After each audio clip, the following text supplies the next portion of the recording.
Hang on. Yeah. Shut up.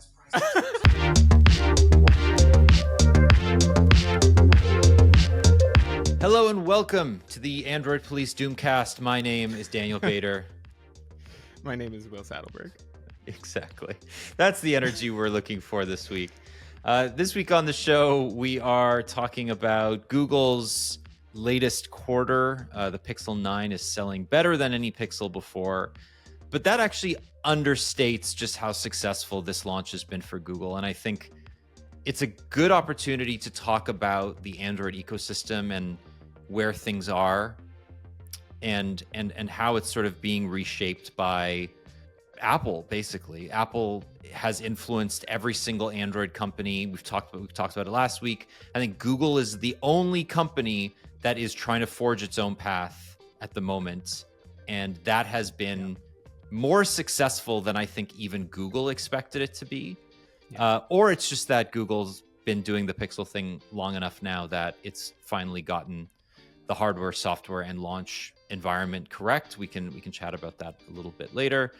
No, Google isn't the only company trying to forge its Hey, Google, stop. phone manufacturers are also creating unique features. What is that? Is that Siri? However, Google Pixel's recent success It's I don't know how many smart displays you have behind you is the problem. hardware and software.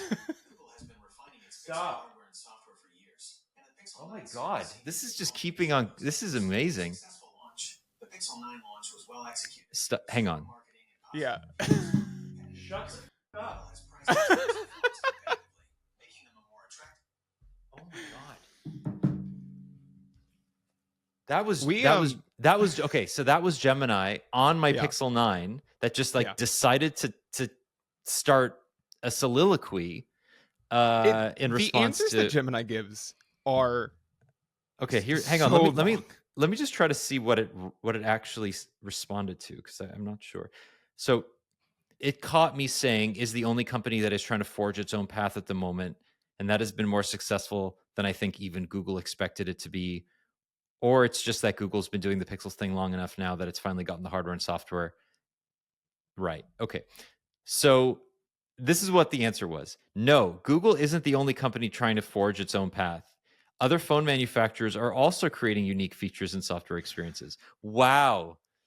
So deferential. However, Google Pixel's recent success is likely due to a combination of factors: improved hardware and software. Google has been refining its Pixel hardware and software for years, and the Pixel 9 series seems to be a culmination of those efforts. That's literally what I said. A successful launch. The Pixel 9 launch was well executed with strong marketing and positive reviews. That is also literally what I said. Competitive pricing. Google has priced its Pixel phones competitively, making them more attractive for consumers. That's wrong, because the Pixel increased its price across the board this year. But anyway, that was an interesting. They'd be quick to tell you that the Pixel 9 Pro actually didn't have a price increase, Daniel. And how dare you say otherwise? You're right. Okay, so that was a rude interruption by Gemini. Thanks for that. Let's talk Android. So we talked a little bit about the Pixel 9's results. Give us a sort of rundown here of what actually happened. Yeah, I'm going to kind of touch on like a month's worth of news, but if you want like a more cohesive, not cold medicine brained take on this, like please go read my write-up that's in the show notes. The Pixel 9 strong sales numbers could be the key to Android's survival, where I kind of analyze all of this. But basically, it's been a bunch of different reports, right? So we've had Google's Q3 earnings a week or two ago, where they said there were strong sales for, or a strong demand for the Pixel 9. Then we had a report from Counterpoint Research that showed Google selling more smartphones in Q3 2024 than any other quarter on record, right? So still living in that other space, that 34% other space that Counterpoint Research often has in their reports, but like absolutely growing. Not a giant yet, but certainly on the right track.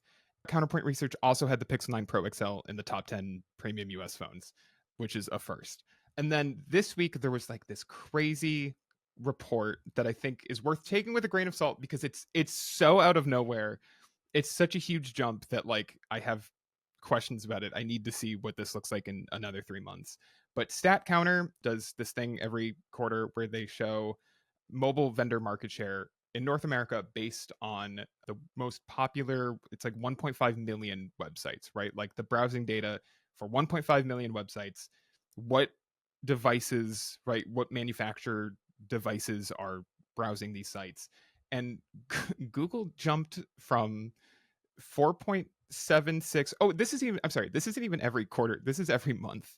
4.76% in September 2024 to just under 13% in October.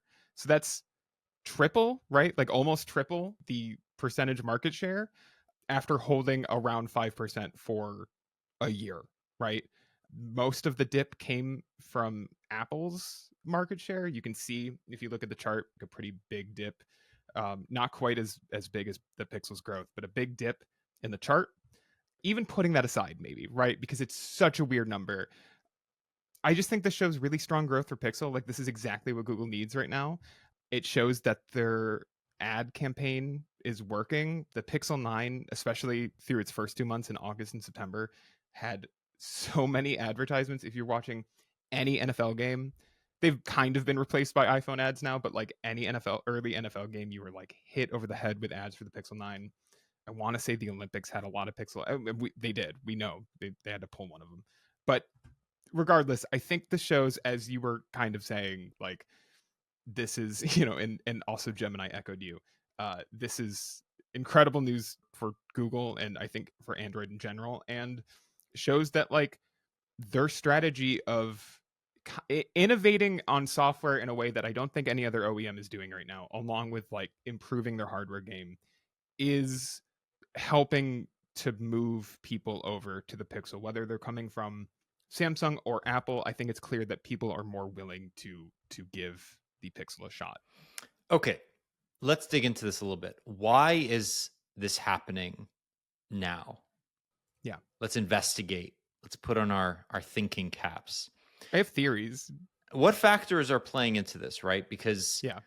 I think it's not just one thing. Google. No. And it's funny you say that, like the way we talk about the Pixel is like, oh, it's growing in the US and that's great. It's moving up to double digit market share, if you believe that stat. And it's almost like we talk about it like Google's an upstart, like it's some small company like nothing, or OnePlus Right. was You're once right. once We upon a time. shouldn't. And it's like, oh, the marketing is working. It's like, yeah, no shit. Google is one of the biggest companies in the world. Right. It can spend infinity dollars to put the Pixel everywhere. And to be fair, that's exactly what Google has done. Like, Yeah. we've said this many times. The Pixel 7, the Pixel 8, around NFL launch season, around basketball, like the Pixel is I mean, they the sponsored the official. NBA. It's the official phone of the NBA. And Tedecumbo, like Giannis, just walks around with a Pixel strapped to his hip belt. Like this is a phone that is everywhere, and I don't think it's shocking that Google is seeing increased market share. I think it's shocking that it didn't see it sooner. Except for the fact that like people are so entrenched in their current ecosystems that to see growth now, I think, is a little surprising, right? Like it would have made more sense to have seen that growth in like the earliest days of the Pixel, like 2016, 2017, because outside of like Apple, the Samsung ecosystem, I would argue, did not really exist in 2016, 2017, right? Like LG was still a player that people could easily jump from. Like it was, I think, easier for Android fans to switch between OEMs at that point. And now it's a lot harder where it's like, okay, I've used Samsung phones for a decade and I have a Galaxy Watch and that works okay with the Pixel, but I have to download a bunch of apps and I have Galaxy Buds and some of the features don't work with the Pixel, right? Like you're a lot more tied in than you were a decade ago. And so to say nothing of Apple, where if you're switching from Apple to Pixel, like you are buying all new accessories except for maybe AirPods, and even then you're losing a lot of functionality. It's interesting. I think part of it is that like the Pixel 9 series is the first time Google has truly built the iPhone for Android, down to the design, the feeling of the hardware. Like I think they just nailed it in a way that they had not before, even though I think that was probably their goal, down to like the original Pixel and the fact that it it very much looked like an iPhone without a home button. I Yeah. think they have like nailed the hardware feeling and looking premium in a way that they had not before, even with the Pixel 8, which I thought was solid.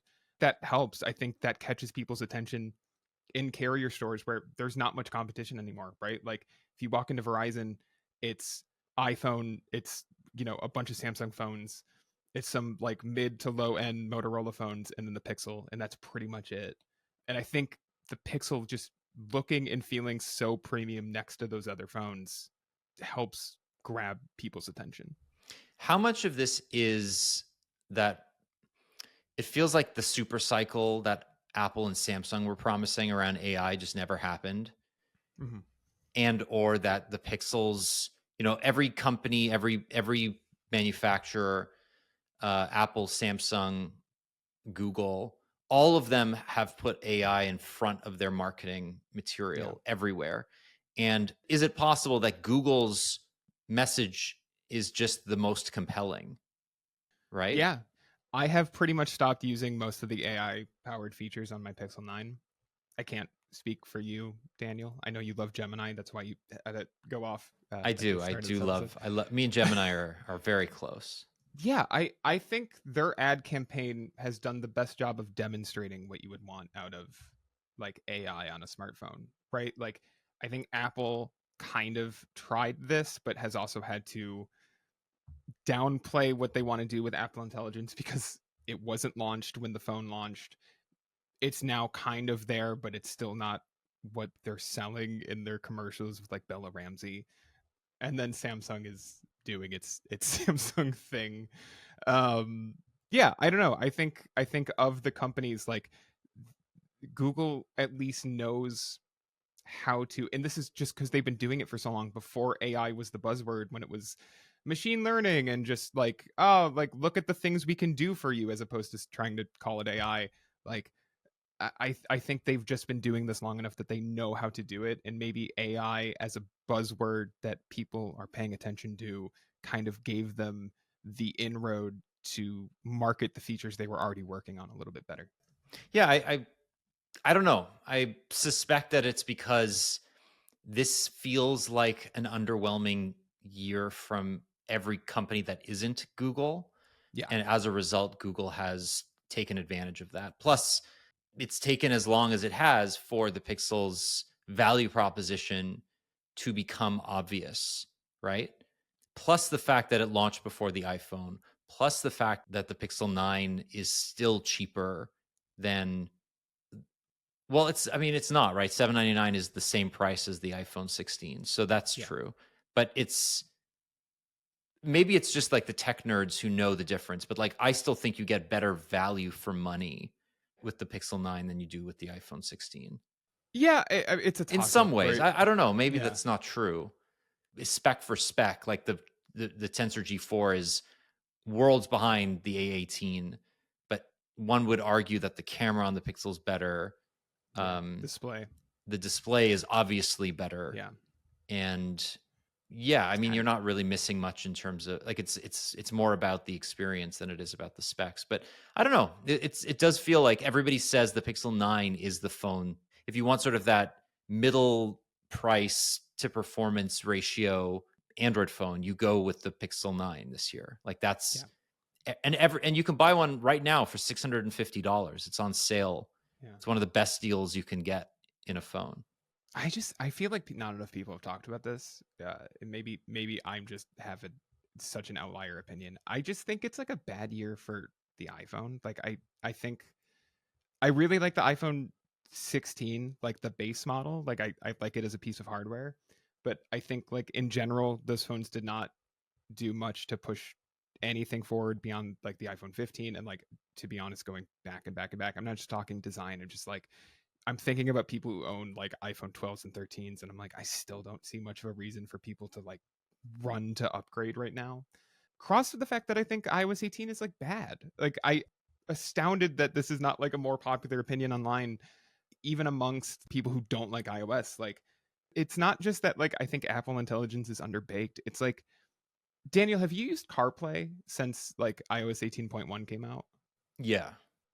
Siri is like dog slow. now. I don't know what they did.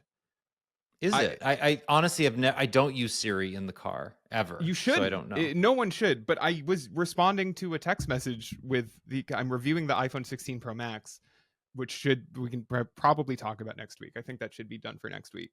And I was like, I was trying to shoot a text message to Maddie, and this thing, like, it's got newer animations in CarPlay as well, and just like every response took like a 3-second delay.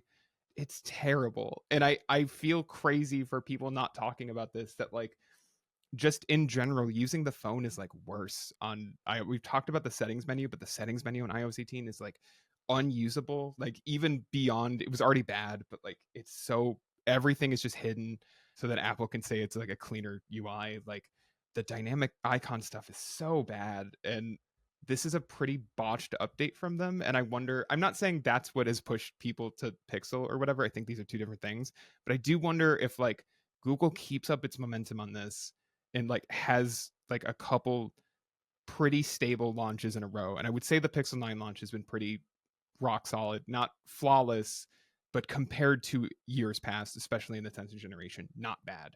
And Has it not been flawless? I mean, from there just were a like there were some minor issues like at launch, but like nothing that I I don't would know. I say. mean, nothing stands out to me as being anything more than just a blip. Sure, I'm just not going to call it. I'm not ready to call it flawless. There were a couple news cycles where there were issues, is all I'm saying. Like it's not. Hmm. We've also talked about how the Pixel users are like pickier and ready to notice that stuff, I think, more than like other phone users. Like it's just built into the enthusiast market that the Pixel has pulled. But I don't know, I think if like Apple kind of keeps this up and does like a couple more updates like this that are not very good, like I do wonder, especially with like RCS active and iMessage lock-in not quite as much meaning as much as it used to be anymore, like can Google kind of step in and take some of the momentum out of Apple's sales? So SAILS, but also I guess yeah, SALES. I mean, it's unlikely that Apple's sales I meant sales as in the boat will be sales. I don't disrupted think too they're, much. yes. I think a 20% tariff on all incoming smartphones from China will impact sales for Apple far more than anything else. But It's great. It's going great. it's going to be fine. It's Yeah. going to be fine. Your $1,500 entry level iPhone will be a Are, top seller. aren't you so excited for the Canadian dollar to be worth more than the US dollar? It will not. It will never. No, that will not happen. That's not what happened the first time. I promise you. No, it's not. It's not.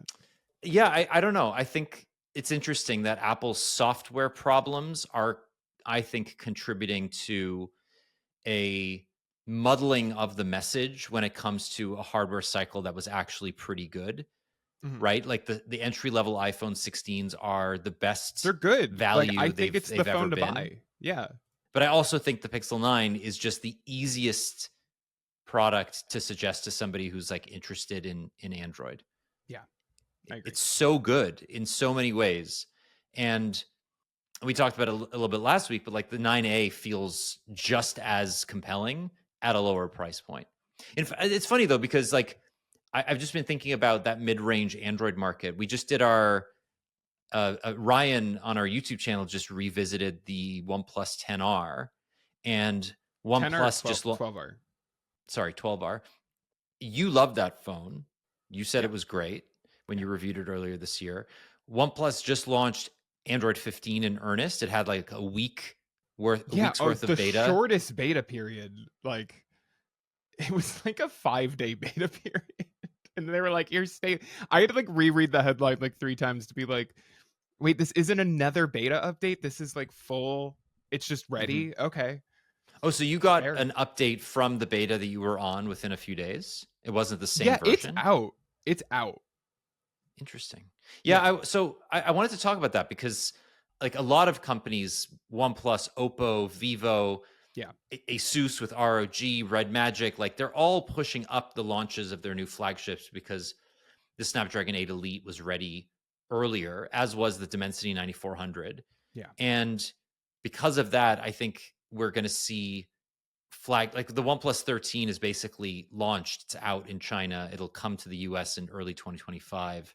It's there. We know exactly what it is. The Find Yep. X8 Pro is a Dimensity 9400 powered device. It's launching. It's coming soon, like we know.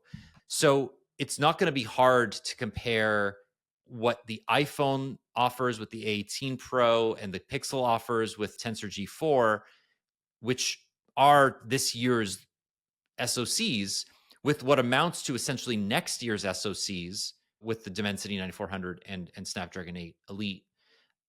And from early comparisons, it's weird because the 8 Elite feels like it's not having the launch that Qualcomm was promising. Mhm. But it's also too early to tell because a lot Yeah. of these phones, like the early benchmarks of the 8 Elite, were done on this Realme GT7 Pro, which is just not a phone that you can trust in terms of benchmarks. Like No, they were. Realme I think is, Android Authority like found they were skewing. It was like a skewed result anyway. but they also acknowledge that it was just early software and that they have already, if they are, if not already releasing an update. They have, oh my God, I can speak, I promise. You know what I'm trying to say. So the shenanigans are going to happen, right? Like, who cares about synthetic benchmarks? Right. But it's evident that this upcoming class of SoCs is astronomically more powerful than the ones before. Like, there is a massive year over year GPU and CPU bump from both MediaTek and Qualcomm. Yeah.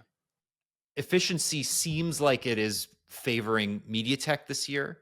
But again, until we have the Galaxy S25 series that's been relentlessly optimized for regular users and not gaming phones that are pushing every megahertz to the extreme, I wouldn't really take these comparisons too seriously. Yeah. That said, when we think about comparing the Pixel to the iPhone, nobody's going to be like, oh, it has a Tensor G4, so you shouldn't buy it. Like, I would not make that suggestion.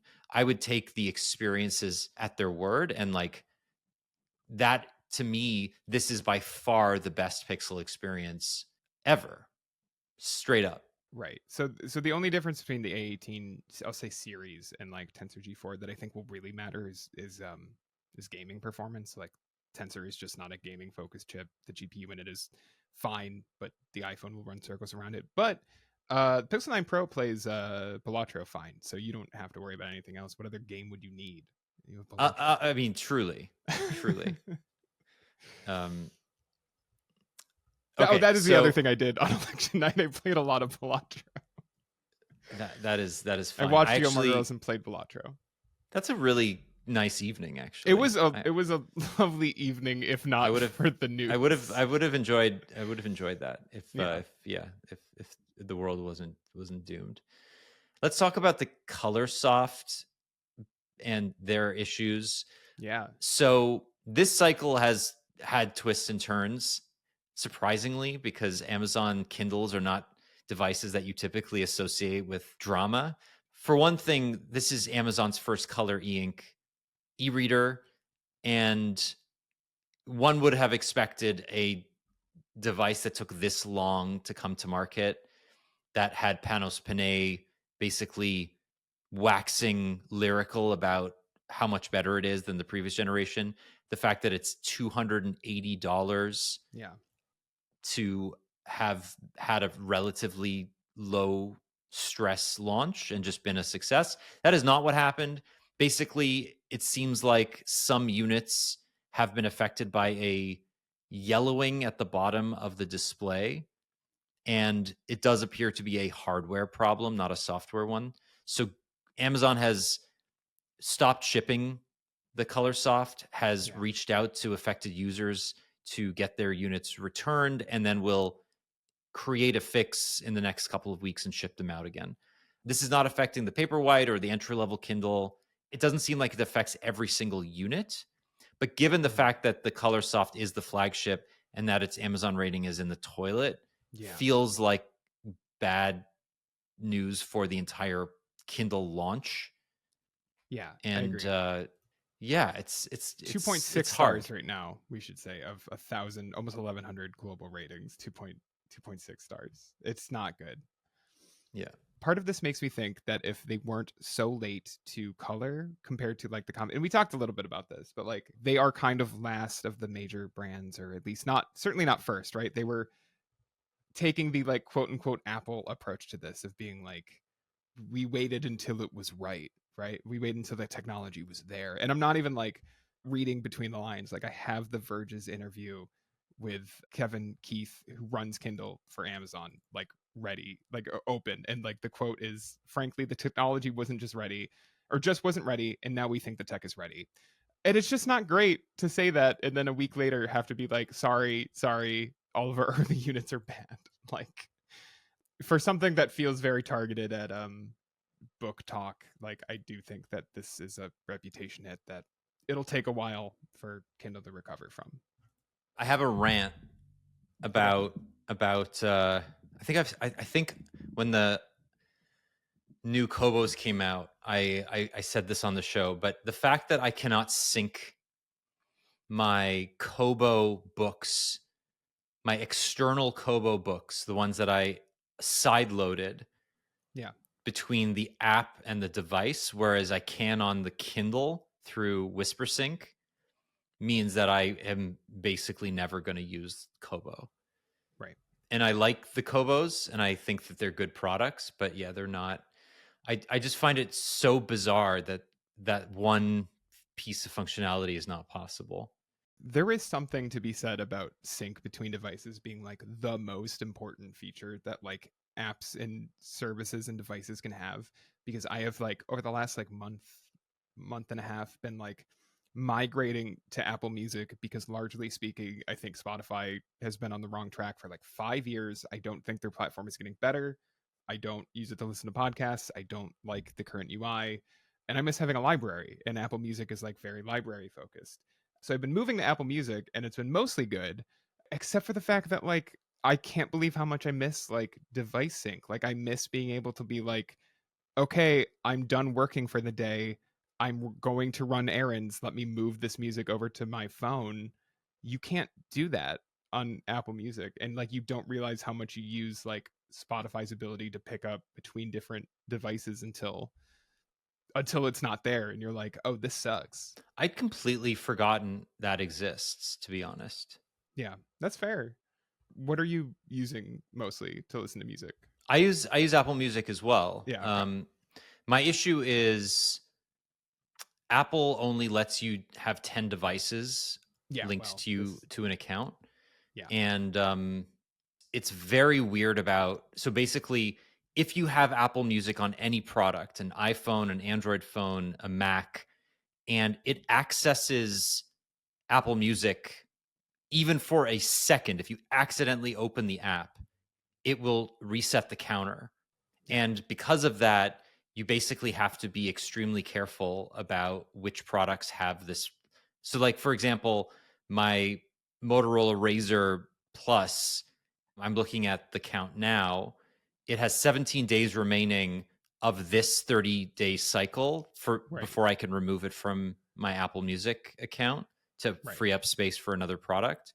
I have not touched that phone in a long time, but the issue is if Apple Music is logged in on that phone and I boot it up, it loads in the background, Yeah, and then it just resets it. So yeah, it's just annoying that like, and this is not the counter that like you can still use Apple Music on an infinite number of products. It's that you can't download. yeah. For me, like it's a problem literally for me because It's a how many reviewer people have problem. 10 devices? I wrote about this with I wrote a thing last week about like the 5 things that need to change about YouTube Premium, and part of that list was inspired by me being frustrated a couple months ago when it like I could no longer download anything, like download YouTube videos on devices, because much like Apple Music, YouTube Premium, it's not counting devices based on what you have or have not downloaded stuff offline to. It's just like, have you logged in with YouTube Premium? great, there's your first 10 devices or whatever, there's your list, Yeah. and you can't manage it. Like there's no way to even manage it like on your side. So as a reviewer, right, after a while, it's like, okay, well, I know that these two phones at the very least can download YouTube videos offline, but like I am like moving beyond that, those pieces of hardware. And so it's like, okay, I can no longer take advantage of my ability to download YouTube videos, a thing I'm paying for, because you think that like the OnePlus 11 I reviewed in 2023 is one of my 10 devices. And the only way to like fix that is to contact Google's support team and ask them to like wipe your current list of devices, which they have told me is like a one-time courtesy thing. So we will Mhm. see how in like a year where my account is at and if I can use the thing Did they I'm do paying it? Like for. they did it this time They for you did. though? They were like, Okay. this is a, but like I have the chat log, and like they specifically were like, as a one-time courtesy, we will wipe your account list for you, but there's no way to control, like it's just, did you log into YouTube? Congratulations, this is one of your phones. Fair. Okay, this one's interesting. So Netflix is not known for being a kind company to ideas that don't work out. That's a euphemistic No. way of saying that Netflix is probably one of the most ruthless companies in the technology and content space. Yeah. And this is, I think, an indicator that Netflix's gaming portfolio or ambitions are not long for this world. Oh That's yeah. just the conspiracy theorist in me. But so Netflix has created a swath of what it calls interactive specials over the last couple of years, which are pieces of content that you can interact with through your phone or a remote control. Choose your own adventure stuff, like some minor sort of gaming interactive stuff. There was a pretty famous Black Mirror episode that I think launched this whole thing called Bandersnatch Yeah. that let you sort of decide how the show ended. There's a lot of kids stuff, which makes sense, right? Yeah. If you're thinking about interactivity, you are likely thinking of kids content. Those are all going away. They will disappear from the streaming service entirely on December 1st. I'm not surprised by this, right? Like it's very unlikely that Netflix got the value for money that it invested from this experiment. At the same time, I think the fact that it was so bullish on interactive content in the first place is kind of bizarre, given the way that people tend to watch content on Right. streaming, right? Like Right. They watch Gilmore Girls while playing Balatro. yeah, But exactly. like unironically, like That's their interactivity. I am the peak Netflix user in that way. I mean, my wife like pulled me into the latest Love is Blind season. Yeah. I have rejected every Love is Blind offering over the last couple of years. Sure. And I genuinely like after the first episode, which is usually like just pure chaos, I've lost all interest. But Right. this season, my wife was like, "You have to watch it. The drama's so good. You're gonna love it." And it was good. It was a good season. I appreciated it. And she was like, "Oh, by the way, there's this reunion special. It's the Wednesday night. It's like it's must see TV, Sure. right?" And she's like, "You have to wait for me." I'm like, "I'm not gonna watch this without you. I promise." But it was a thing that happened on a Wednesday night, and I can't remember the last time there was like destination viewing for a Netflix show. Very Well, interesting. because of the release schedule, right? And Well, so that's what it's I'm like, saying. yeah, They're it's like finally getting their act together and realizing that releasing things on a weekly basis in some instances is actually the right decision.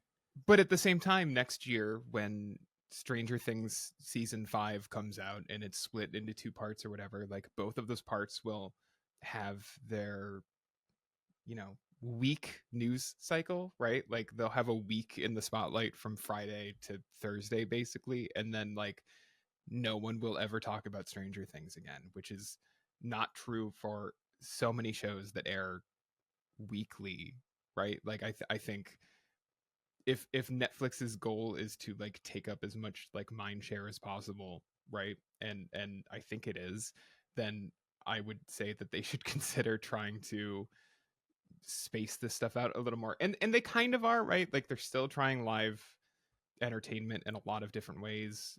There is the Jake Paul and Mike Tyson fight coming up in like a week. That thing has been coming up for Well, because they had to my push it. It entire was supposed life. to I be. feel It was like, supposed to be in the summer, and they had to push it. oh, that's right. Okay, that's yeah. probably why.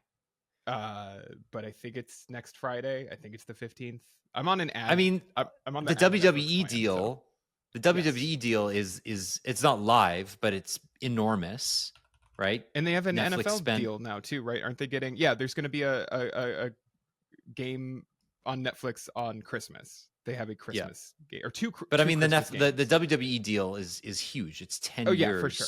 Yes, it's It's, bigger than just 2 games. Yeah. Yeah, it's like Amazon got into the NFL in a big way. Yes, and they have aired a couple of good games this season. So and did then a lot of Google. bad games. Yeah, Google with YouTube TV and their yeah. I mean, I think all of these companies know that sports is where the live streaming money is, right? Like if you want And to watch Apple believes in the MLS for some reason. yeah, well, they made their decisions. Anyway, I don't know. I assume that it sounds a lot like this is this a death knell for the gaming ambitions for Netflix?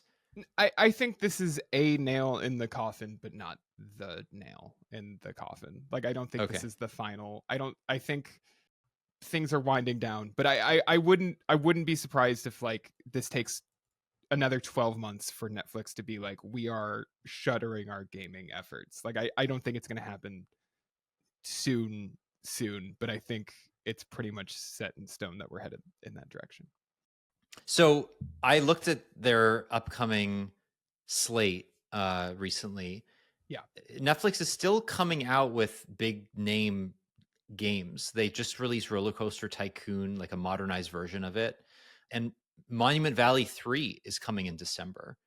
And that's an exclusive to Netflix. Yeah.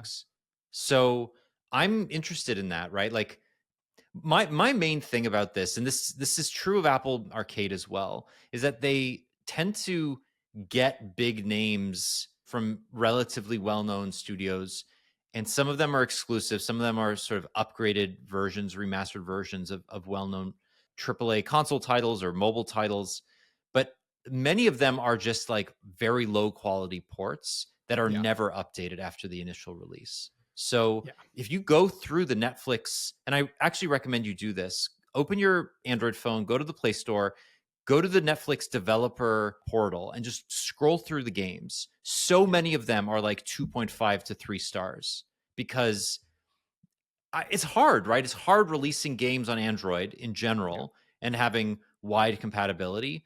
But many of the issues are not, hey, this is like stuttery. It's like, hey, I got 3/4 into the game and there's a show-stopping bug that prevents me from moving forward. And this game is like 4 years old now, and the developer is just leaving it to die.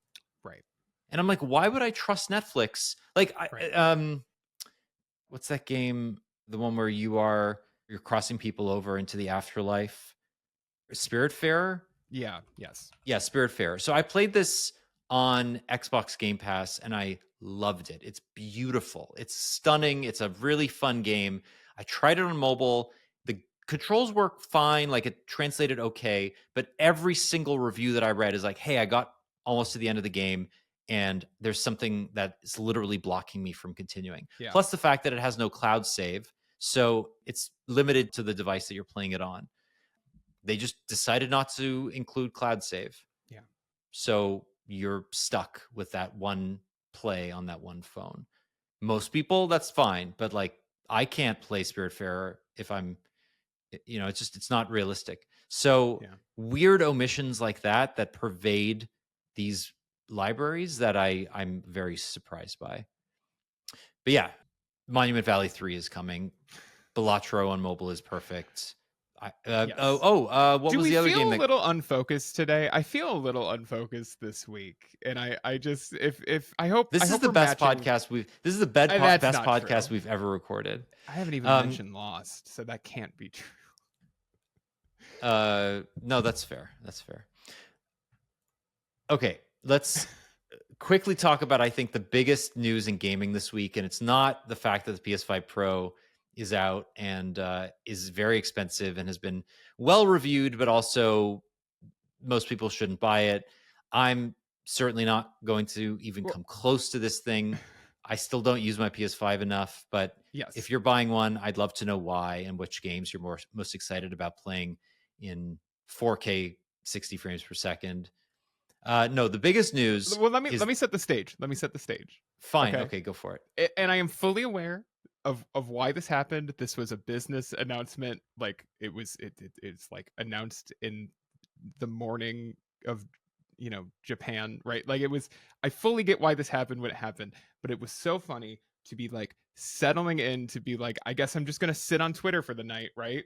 And you're like looking for what is as polls start to close, what is happening in the United States election, and then Nintendo is like, by the way, the Switch's successor will have backwards compatibility. In case you guys were wondering, it was at like 8:30 at night. They were just like, just in case anyone was wondering, don't worry, you can play your Switch games on the upcoming successor.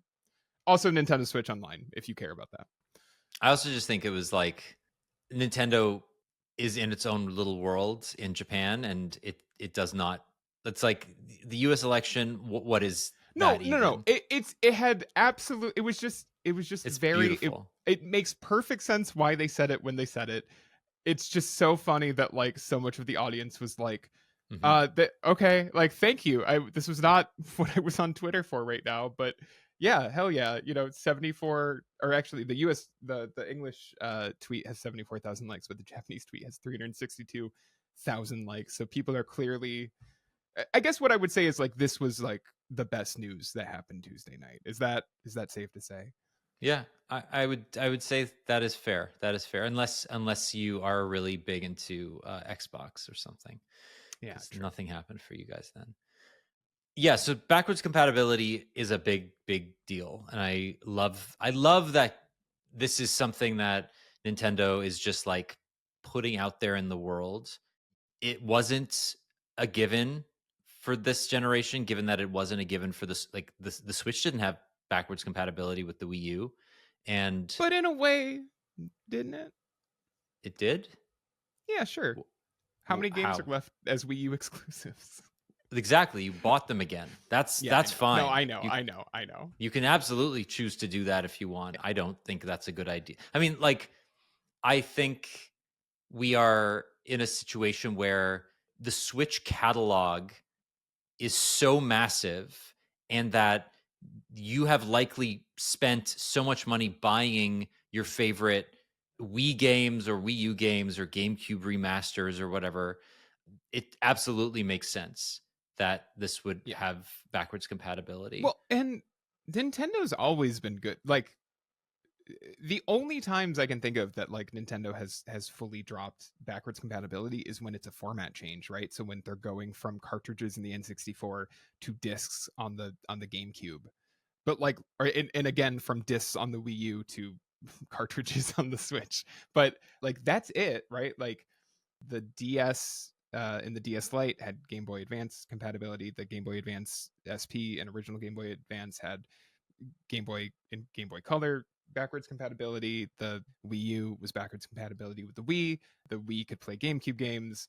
This is pretty common for them, so I'm not actually particular. And it usually happens when it's like a particularly successful That's I think that's device. true, right? Like the Wii U was such a disappointment There that was no reason. It sold 12 million units. Like there was yeah, like absolutely, beyond the fact that like you wouldn't want to put a disc in the Switch, that wouldn't work, mhm. right? Like unless of course Nintendo was like, Sony, what if we brought back UMDs?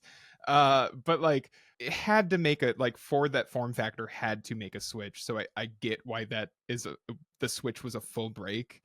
But otherwise, like when they can do it, they have a habit of having, I didn't like 3DS to DS. Like they are good about doing this, like largely speaking, between like one generation to another. Like I don't expect the Switch 3 or whatever the Switch's successor is to support the Switch, but at that point, like, you know, you'll be 15, 16 years out from the original console, so it's a little more Plus, understandable.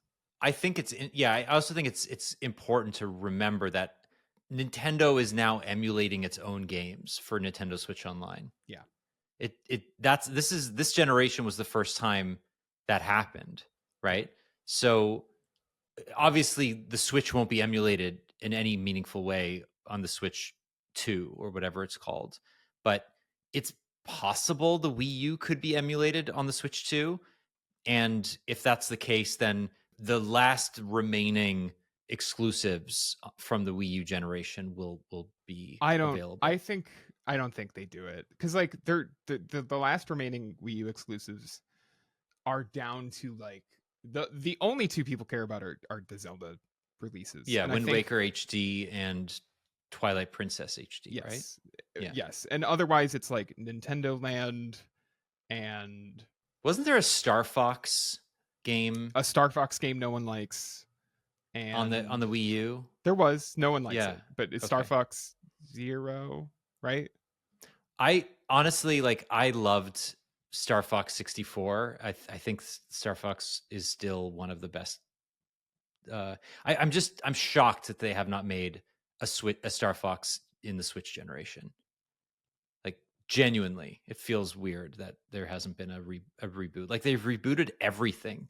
Well, yeah, I think it was just that like Star Fox Zero did not do well, and I think that was kind of it. But like, I'm trying to think what else. Like, there's like a couple like Kirby and Yoshi games, but there are Kirby and Yoshi games on the Switch. Enough Kirby and Yoshi games on the Switch that I don't think they would move those over. I mean, realistically, like all of the stuff that is stuck on the Wii U at this point, Paper Mario Color Splash, Super Mario Maker, I guess technically, but like all of them, a lot of these titles have like successors or sequels that like you were like, I don't need Kirby in the Rainbow Curse on the Switch because there are other Kirby games that I can play on the Switch or whatever. Like, I just think Xenoblade Chronicles X was like the one people were still asking for, and that is getting a release like shortly. I think before the end of the year, or maybe early next year. Oh, March 20th, 2025. So a few months away. But like, I feel like outside of Zelda, and they'll do something with those games eventually. That's kind of it. I don't expect the Switch 2 to emulate Wii U. I think they'll finally do like GameCube backwards compatibility for Switch Online members with the Switch 2, and I think it'll probably be like a Switch 2 exclusive or marketed that way, but that would be my guess. Yeah. Either way, I want it. It's the next console I'm gonna buy. Like, I'm such a sucker for Nintendo, and there's like 5 Switch games that I would like to play on a console that can handle them. So it's I would like to give Nintendo my money to buy it, and I hope that they don't wait too much longer. Yeah. Well, they won't. I mean, we know that it's going to be announced. I know this it's year. by the end of March or whatever, but I'm No, ready it's to. the fiscal, so it'll be announced this year. It won't be released this year, but it'll be announced. They're saying this year. released by the end of their fiscal year, which is the end of March, right? Yeah. Well, no, that's what I'm saying. That's why it'll almost certainly Yeah. be announced this year. I don't know, man. It's November 8th. It took the Switch was announced 6 or 7 months before it was released. The teaser video was in October of 2016, and then they did a big thing on it, like a big event on it in January. Yeah. And it was released in February. March. Okay. March 3rd. Yeah, 6 months. Yeah, I'm like, we're getting so close to the holiday period that I'm wondering if like they don't do a teaser video and they do an event in January, and that's when we get the unveiling. Yeah. Maybe. Who knows? Maybe they'll do it at CES. That'll be fun. I'll be Bring there. back the big product announcements at CES. I would love that. They won't, but I would love it. They won't. No, they definitely won't. All right. What else can we talk about? Album art is finally coming to your Pixels Now Playing feature. I just think this is a nice quality of life improvement that they're working on. Now Playing remains my favorite like Pixel feature, and it has been since the Pixel 2. Like, I just think it's such a clever utility that like no one else has copied, and it blows my mind. I use it all the time. Like it's great. I know like the iPhone has Shazam built in and you can like trigger it from your quick settings menu or a lock screen shortcut, but like the passiveness of Now Playing makes it great. And I don't know, adding album art to the list of your Now Playing history is like a small touch that I still think makes it feel a little more like a library, like you're collecting a library of music around you. I don't know, it's nice. Yeah, I like it. It's a very useful feature that I think is one of the Pixel's best, and it's just like it just works. It's great. You don't have to think about it. It's one of the reasons I love using the Pixel. Is that it's just one of those features that works great. Okay, I think we're going to end it there because if you've survived our ranting and rambling, we owe you one. So Yeah. I'm We'll be back in top shape next week, probably. I don't know about that. I'm in India next week for the MediaTek You're Summit. So you are gone next week. I have to I figure might something out. I'm gonna try to so I might have a MediaTek executive podcast that I'll record. So Okay. in that situation, I'll excuse you and we'll I just get a publish week that. off. Excellent. Or I will wake up either super early or record with you super late. We'll see.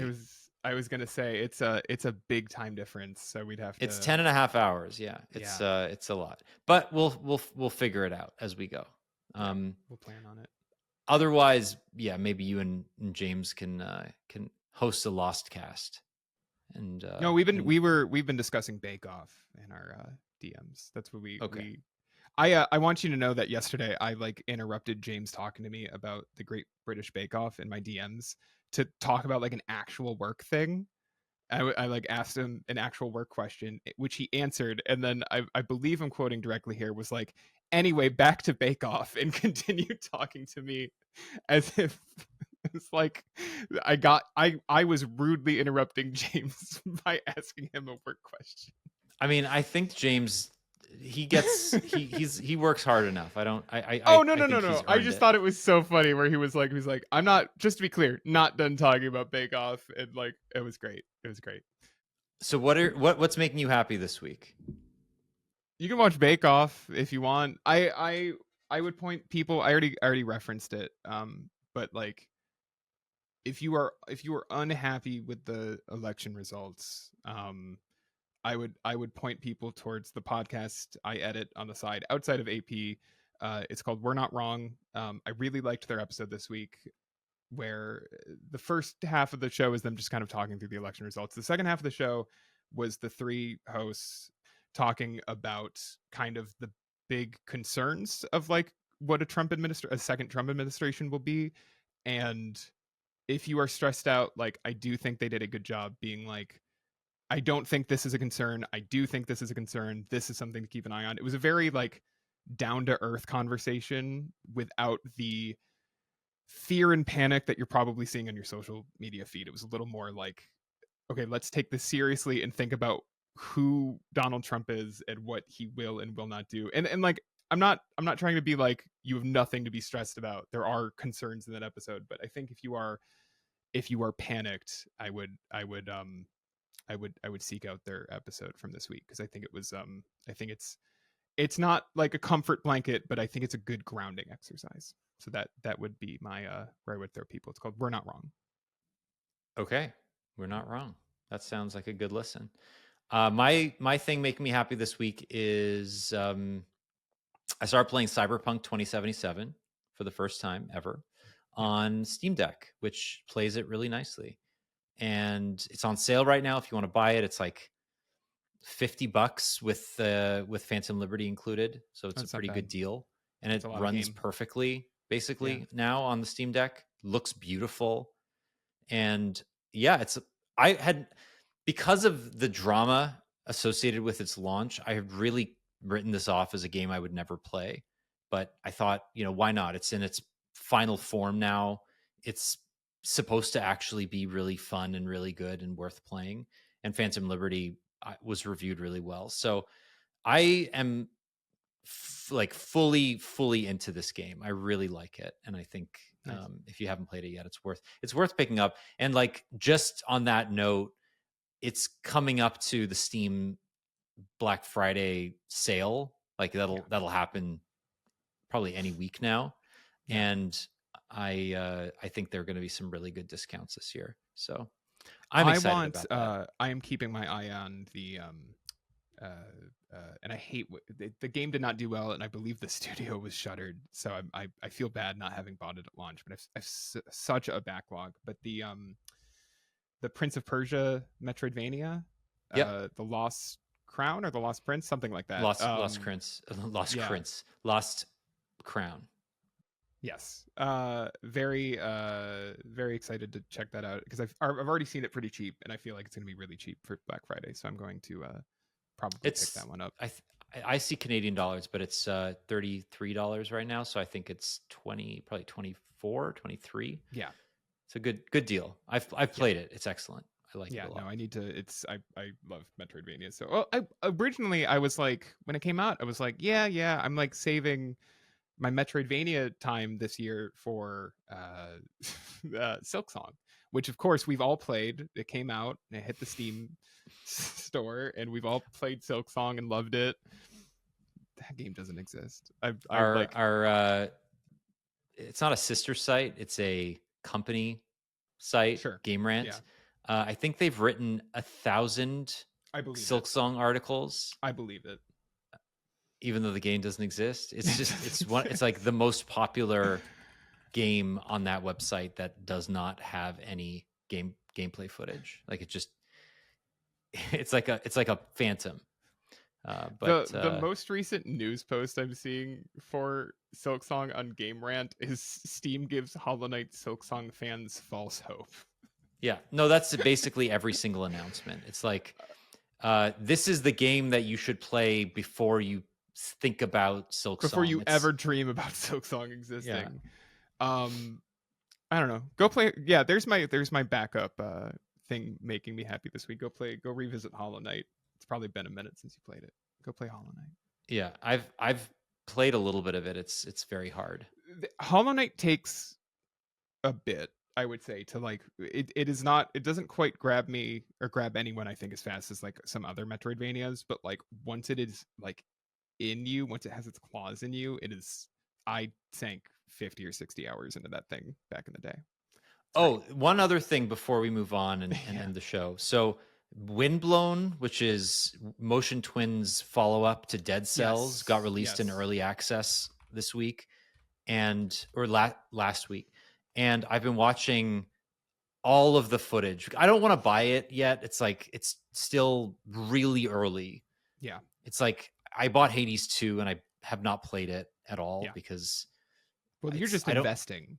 exactly. It's like you're getting listen, the thing. inflation is only going to make that price go up. You're getting in on the ground floor. That's a deal, if anything.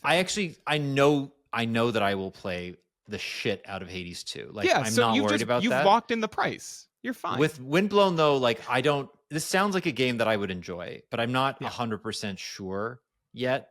So spending $30 on it, it's low friction. I still might do it, but I'm gonna wait until they release at least one big update to it, probably early next year, and then see if it's worth it.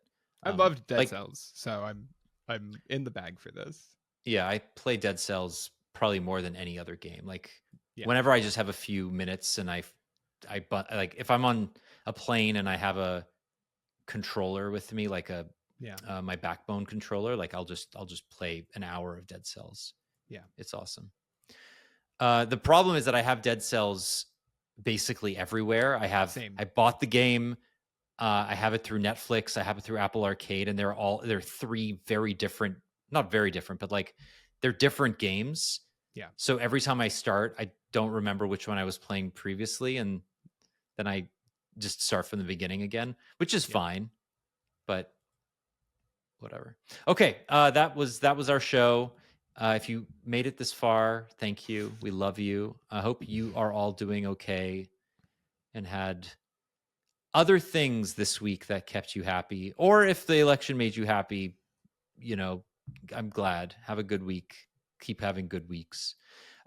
Just be nice. Be nice to people. Yeah. Don't gloat. Yeah. That's all I'm asking. Don't gloat. Just be chill. It's about community. That's a weird thing to say, but I agree. What? No, It it's not. is. It's not even. It's not that you said a weird thing. It's like that just isn't realistic. Feels but I bad? wish it was realistic. It's like, yeah. oh yeah, right. Like what are we talking about here? Okay, that's the show. Thank you so much. We will try to be back this next week. We'll be back next week in some form. Some Unclear form. on the form though. Yeah. And I think Jules deserves at least A raise. At, at least that. But We should say we've been recording for 3 hours, so I want whatever the runtime of this podcast is. It feels 47 like 3 hours, minutes. doesn't it? Yeah. All right, that's it. That's the show. Talk to you later. Bye-bye. Bye. I love that you were watching like the coziest possible show where politics. It's fall, Daniel. Like- it's what else am I gonna watch in November? If you're not watching Gilmore Girls right now, I mean, if you think about the politics of Gilmore Girls and how, what's the mayor's name? Taylor. he's like a councilman or something. but count- yes, Taylor Dosey, of course. Taylor Dosey. That's it. You know, like hosting that very dysfunctional town hall meeting Absolutely. every week is really what democracy is all about.